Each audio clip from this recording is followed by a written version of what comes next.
I came to the view after a great deal of thought and a great deal of discussion with my friends who are officials and scholars in such developing countries as China especially, but also Indonesia, India, Papua New Guinea, that the only basis for allocating global emissions entitlements that would be widely seen as being fair would be one that was based in the end on equal per capita entitlements.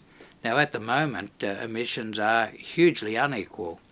When Americans or Australians point to China having the highest emissions in the world, Chinese always quickly and fairly say back that our per capita emissions are only about a fifth of yours, and they see per capita emissions as more relevant than absolute levels of countries' emissions. Well, I think that that's a very fair perspective, and certainly it's a perspective that has to be respected in any global solution that's going to be lasting and effective. For this reason, I built my proposals around the idea that a global solution will have to be based on working towards equal per capita entitlements at some time in the future. It can't be done very quickly because there are huge adjustment costs in the countries that have to reduce their emissions. But at some time during this century, I suggested 2050, but we can discuss the appropriate date. There will need to be a convergence of convergence on equal per capita entitlements. The total level of emissions in the world will have to fall by more than half by 2050 if the world is to reduce to acceptable levels the risks of dangerous climate change. The world population will have increased by then, so per capita emissions will have to fall by more than half, maybe from the 4 to 5 tonnes per annum in carbon dioxide equivalent that we have today, down to around 2 tonnes per annum or even lower. That means that countries like Australia, the United States and Canada will have to reduce their per capita emissions by currently over 25 down to something like 2 or lower. Means that China, with its emissions of 4 or 5 tonnes per capita, will have to reduce it to about 2 tonnes per capita or lower. But if we're converging on equal per capita entitlements, I think we have a basis for something that will be seen as fair by a wide range of people. We will have to do something in addition to converging gradually from where we are now towards equal per capita emissions sometime in the first half of the century. We will have to allow some extra headroom for the most rapidly growing developing countries. I suggested in my report that countries could either move on from where they are now gradually towards convergence on the equal global per capita level by 2050, or if they're growing very rapidly, allow emissions to grow at half the GDP growth rate until 2020. And then converge on the equal per capita level from the higher base that will rule in 2020. This later consideration would be especially important for such rapidly growing developing countries as China, perhaps India, some of the Southeast Asian countries, some others. Such an approach to allocating emissions rights would be manageable for China, I think. I formed that view after lots of discussions with Chinese officials and scholars.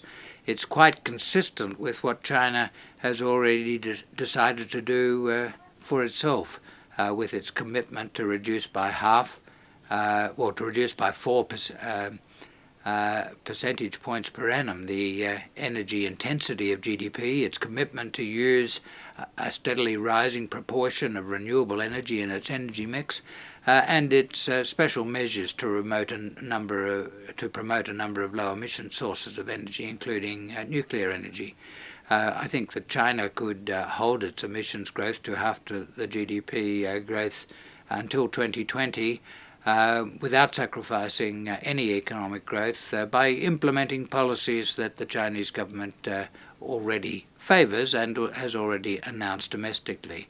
The extra step that would be required would be for China to commit itself internationally to such a course. I think this would need to be the core of a global agreement, and a global agreement to emit or to limit each country's emissions to an amount that seems to be fair across countries and which adds up to a satisfactory total level of emissions declining over time that reduces risks of climate change to acceptable levels. But agreement on the allocation of emissions entitlements isn't the whole of an agreement. There needs also to be a global understanding on the commitment by governments to support the emergence of new low emissions technologies. Research, development and commercialization of new technologies is associated with externalities. The firms that do these things, that undertakes research or commercialization on new processes that reduce technologies, take considerable risks. They learn a lot. They spend a lot of money on learning that other countries, other companies learn from. And when you have externalities, you need public investment and expenditure. My suggestion is that we raise the global effort on research, development and commercialization by having each high-income country commit itself to putting a certain proportion of its income into public support for research, development and commercialization of low emissions technologies. Moreover, part of that commitment should be applied in developing countries. In that way, we're likely to get a much higher level of the necessary research, development and commercialization of low emissions technologies so that we can achieve our mitigation objectives at low costs, with developed countries carrying most of the burden in this area.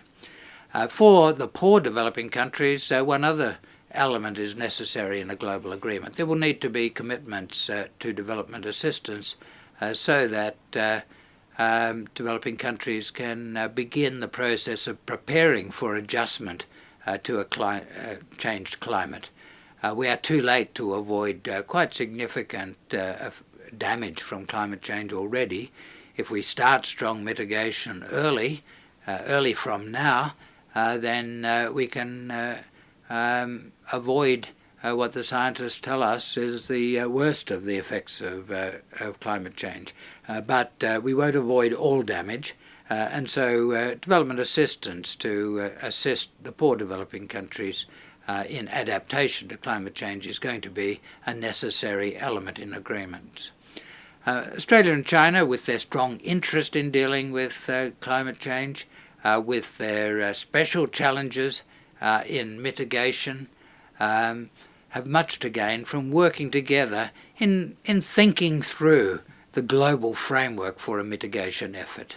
We're not going to get to a good outcome in Copenhagen or in any other meeting on climate change unless we have on the table comprehensive ideas that add up to a satisfactory solution, comprehensive ideas that are seen by the whole of the relevant international community as being fair in the allocation of the burden of mitigation of climate change. And I think the special circumstances of China and Australia and the interests that we share and our strong practice of cooperation in exchange of ideas in many areas over the last several decades puts China and Australia in a strong position, working together to provide a lead in ideas for the global effort.